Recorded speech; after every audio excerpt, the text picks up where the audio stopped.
look, our governor's done a fantastic job. Our governor actually looks at data, not so much theory. And so he looks at data all the time, and he has really good advisors to tell him what steps Florida needs to take. And we've chosen a path here of freedom. And our schools are going to be open. Our kids are going to be in school. Our businesses are going to be open. There is no vaccine mandates here. The individual businesses can mandate a mask or not. People can walk around, doing what they want to do. And then you have to understand as an individual what the risks are based on your age and what other risk factors you are. And then if you need to, if you want to, you can take measures to protect yourself. Mm-hmm. But, I think it's worked out very well here in Florida. And you can see that a lot of the blue state politicians end up coming down here to get a little bit of taste of freedom that they don't have in their own states. Yeah, we recently saw New York Congresswoman Alexandria Ocasio-Cortez planning a trip to South Florida as well. But, we have seen cases surge across the nation in New York, in Florida, and all across the country. Omicron, highly contagious, although mild symptoms, thankfully. So we are hearing that. But we do have some treatment options available. We've got vaccines. We've got booster shots. We've got monoclonal antibodies. There are some options for people here. However, there has been a bit of controversy in Florida. DeSantis accusing the Biden administration of mishandling these alternative COVID treatments and their distribution. Take a listen to this. Bogarting these treatments like that and not putting them out is wrong. I know they don't really believe in it. That has not been their philosophy, but their approach has not worked. And we just have to be honest with that. President Biden as a candidate ran on saying he was demagoguing Trump, blaming Trump for COVID, saying every COVID infection was Trump's fault, saying that COVID deaths were all Trump's fault. He said he would shut down the virus. He had a plan on day one to shut down the virus. Well, now we are here almost a year in, and clearly they have not been able to, quote, shut down the virus. And so that was demagoguery. It was wrong.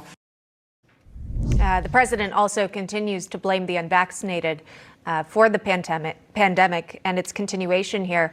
But this idea that perhaps treatments are being withheld or distributed equally or not so based on need, your thoughts on what you've heard on that?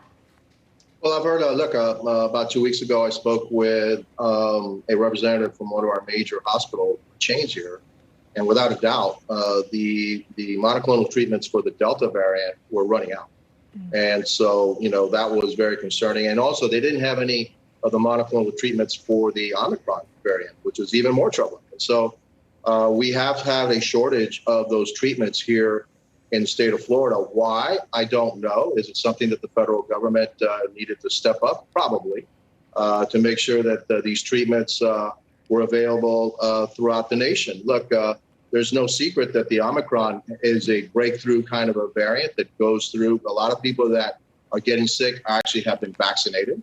The good thing about this variant is that it appears to be a lot milder than other variants, but still people with, they're immunocompromised and have other comorbidities, this Omicron can be very dangerous to them. And so we need these treatments so that if it does break through, if you're vaccinated or unvaccinated, that you have the treatments that will, let you survive, this virus. The mortality rate is not that high, all right, but there are, with all these numbers, you're going to have a lot of people getting sick, and they're going to need the treatment. And so, yeah, we need to get the treatment, and the federal government needs to help them out. Yeah, help the sick, as always, right?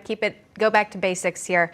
We're learning that the president has announced recently he will be doubling the order of that Pfizer pill as well to combat COVID. So possibly that could be some good news on the fight against COVID front here in the United States. Congressman Carlos Gimenez, thanks so much for joining us today. Could I say one more thing? Because something I found out yesterday, which kind of troubled me, is that one of my colleagues on one of our calls said that HHS had taken $2 billion that was slated for testing of COVID and actually moved that over to housing illegal immigrants. And that shows you how one, really bad policy decision on the Biden administration can really affect the lives of everyday Americans. And we're going to look into it and make and see if that's true. But if that's true, that in itself is scandalous. Definitely something to follow up on. Congressman Gimenez, thanks so much. Thank you.